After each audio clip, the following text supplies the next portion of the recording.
At nandito rin po ang ating mga empleyado ng Manila City Hall. Nandito po sa gilid, nakabantay din po sila. Mga kapulisan, mga taga-barangay. Dito po sila nakaantabay dito sa Undas. And pa-share, pa-like naman po sa ating live mga kababayan. Maraming salamat. So dito nga po ay medyo traffic dahil may mga nagkasalubong na sasakyan. Ayan, kasalubong sila. Hindi na makalabas yung mga sasakyan.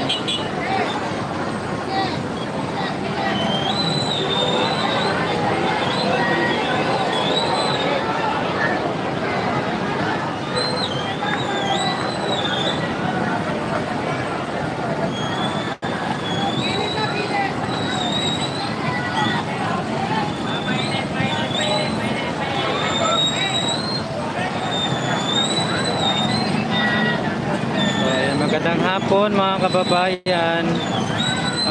Welcome dito sa ating live. At ang daming tao. So saan natin mamaya mga kababayan, medyo dadami pa yung tao kasi hindi na mainit. Sa ngayon kasi sobrang init yung araw. Lalo na yung mga medyo may edad na, no? Or may mga high blood. Talagang iwasan muna yung init. Hanggang alas 7 daw po ito mga kababayan ng gabi, sabi ni Sir Balat sa atin. 6 to 7 open po itong Manila North Cemetery. So oras natin ngayon magano na, alas 3:18 ng hapon. Pero mainit pa rin mga kababayan, medyo masakit pa rin sa balat yung init. Ito po yung haring araw sa ating likuran, kaya medyo mainit pa siya. Siguro mga 4:30 or 5, di na mainit yung init or yung araw, no? Ayan. So share naman sa ating live mga kababayan, maraming salamat at palike na rin po. Thank you so much. Ayan. Welcome ulit dito sa ating live streaming dito po sa may Manila North Cemetery. Last time na nag-cover tayo dito way back in 2020 pa po yun. Na doon pa po tayo, nakapasok tayo doon kasi doon pa doon pa banda hindi pa sinarado yung gate, doon mismo sa main gate. Dito sa ngayon, dito pa lang sa may Leonora Rivera, sarado na, nagharang sila dito ng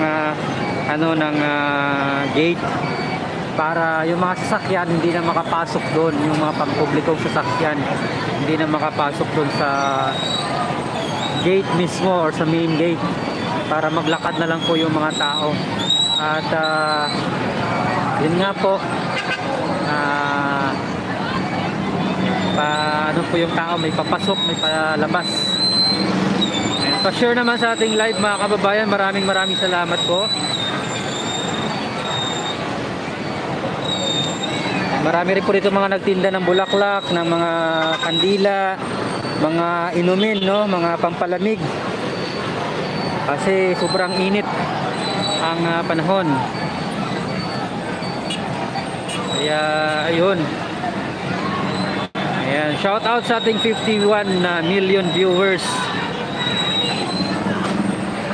So pag ganito muna yung ating format, ang ating mga kababayan, ang setup natin naka-portrait kasi hindi ko po siya horizontal.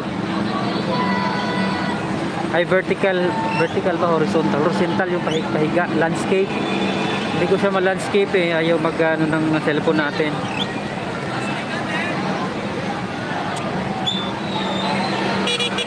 Ayan. So yung bombero dito ay palabas na yata. May naka-standby dito fire truck.